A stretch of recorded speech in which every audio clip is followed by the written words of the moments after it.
There aren't a lot of cave divers out there.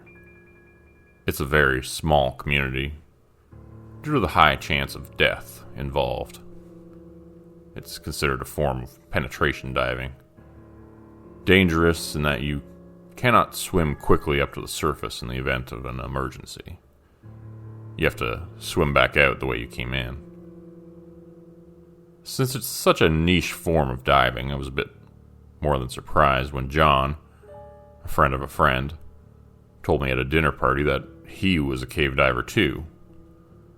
It was my first time meeting the guy, but he seemed friendly and enthusiastic, using some of the common lingo with me during our conversation. He asked me if I would take him out on my next trip, and I hesitantly said yes. There's an unspoken rule among cave divers. If trouble hits, it's every man for himself. So I assumed he knew the risks involved. I gave him my email address and we built up a bit of a rapport and eventually made it happen. We went out to one of the caves I'd been meaning to check out.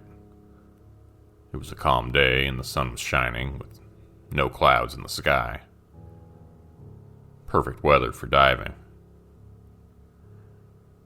We dove into the crystal clear water and swam into the cave. Along the way, I planted stakes with a string that we could use to get back out if we needed to.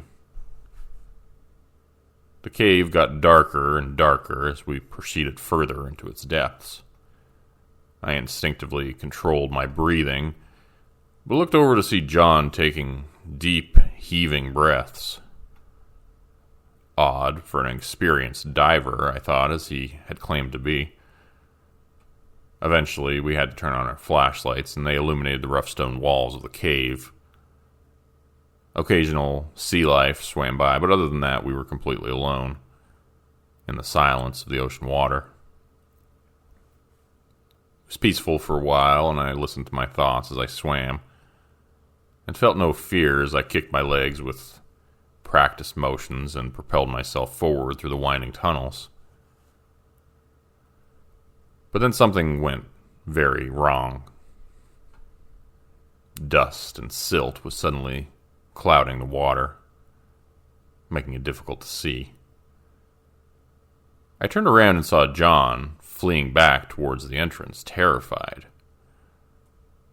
Then my fear turned into horrified panic as well, as I saw his foot had caught on one of the stakes, and now he was pulling them up one by one as he swam away. The thin string that was my lifeline to the outside world was being ripped out of the ground with each clumsy and awkward movement he made. Then I felt the spool of thread get pulled from my belt, the clasp breaking with John's terrified movements. It disappeared into the cloudy water. That was the last thing I saw before the murkiness crowded my vision and made it impossible to see, even with the light of my flashlight beam.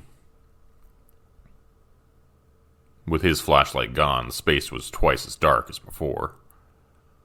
The water got cloudier by the second. Pretty soon I couldn't tell which way was up, which way was down anymore. I looked at my air tank gauge and saw I had plenty left. Telling myself not to panic, I controlled my breathing. Thinking back, I tried to remember the turns I had taken to get in there. My hand felt along the rough surface of the wall, and I made my way towards what I thought was the exit. Instead, the space narrowed in and got smaller and smaller, bringing me to a tight dead end.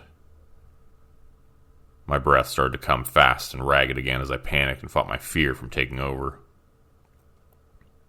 Why the hell had I brought an amateur out here with me? Some untested asshole from a dinner party who had probably never been cave diving in his life and just thought it sounded like a fun adventure. Something to try out and brag about to his friends on Instagram. My thoughts raced and my mind wandered from my goal, and for I don't know how long. Panic and fear was all consuming.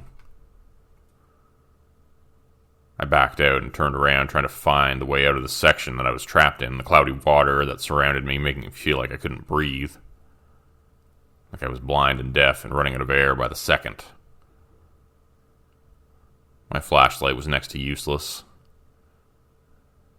I couldn't see an inch in front of my face.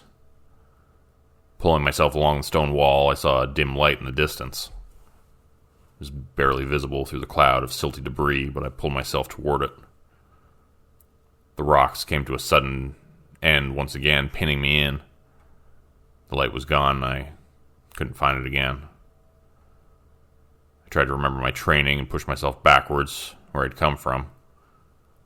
I felt disoriented. There were no landmarks, no way to tell which way was out. Was I going towards the exit or deeper into the cave? All I wanted was to see that faint glow of light through the silt again. That slight image of hope in the distance to guide me forward, but it was gone.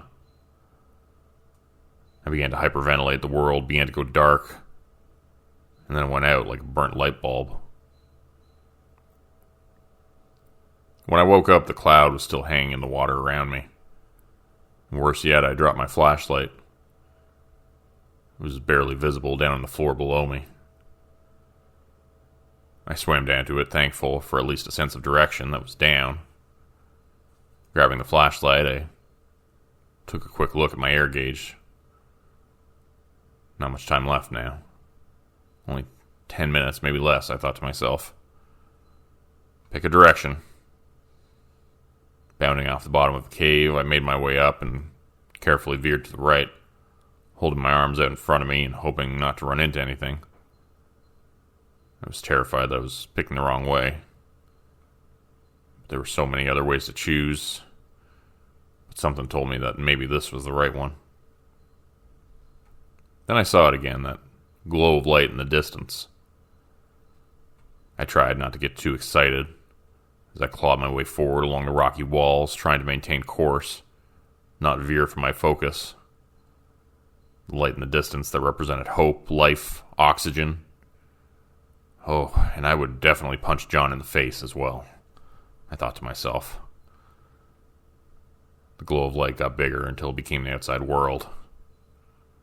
I made my way up to the surface and breathed in fresh air. Or did I? I screamed and then cried and wailed and yelped for joy.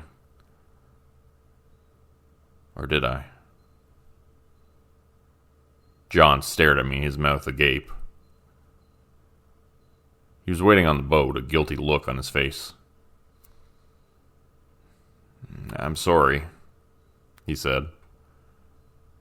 "You know you didn't make it out, right?" I stared at him in horrified shock. "You're never going to get out. I don't know how to cave dive, but I know how to see things like that before they happen. And I can see you. You want to tell people about this, don't you? You want people to know what I did to you?" I told him I did.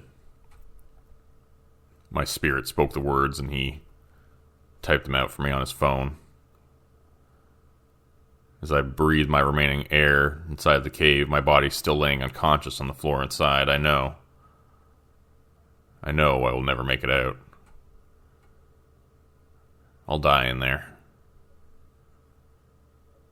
I guess astral projection is a real thing.